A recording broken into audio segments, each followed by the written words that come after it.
بسم الله الرحمن الرحيم. قال لن أرسله معكم حتى تؤتون موثقا من الله لتأتونني به إلا أن يحاط بكم. فلما آتوه موثقهم قال الله على ما نقول وكيل.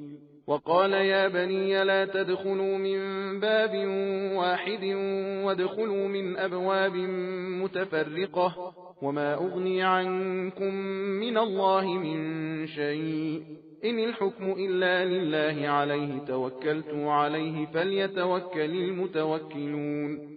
ولما دخلوا من حيث أمرهم أبوهم ما كان يغني عنهم من الله من شيء إلا حاجة في نفس يعقوب قضاها وإنه لذو علم لما علمناه ولكن أكثر الناس لا يعلمون. ولما دخلوا على يوسف آوى إليه أخاه قال إني أنا أخوك فلا تبتئس بما كانوا يعملون.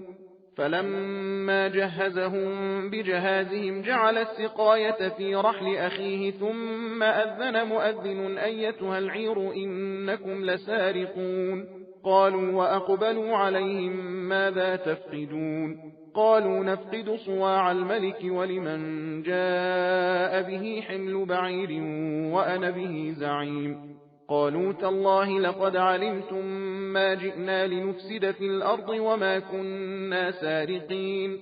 قالوا فما جزاؤه إن كنتم كاذبين؟ قالوا جزاؤه من وجد في رحله فهو جزاؤه كذلك نجزي الظالمين. فبدأ بأوعيتهم قبل وعاء أخيه ثم استخرجها من وعاء أخيه كذلك كدنا ليوسف ما كان ليأخذ أخاه في دين الملك إلا أن يشاء الله نرفع درجات من نشاء وفوق كل ذي علم عليم.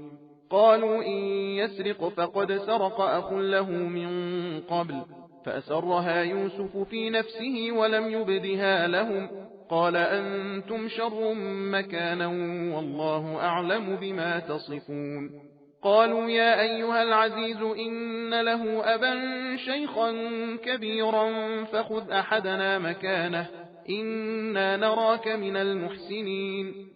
قال معاذ الله أن نأخذ إلا من وجدنا متاعنا عنده إنا إذا لظالمون.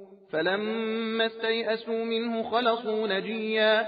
قال كبيرهم ألم تعلموا أن أباكم قد أخذ عليكم موثقا من الله ومن قبل ما فرطتم في يوسف فلن أبرح الأرض حتى يأذن لي أبي أو يحكم الله لي وهو خير الحاكمين.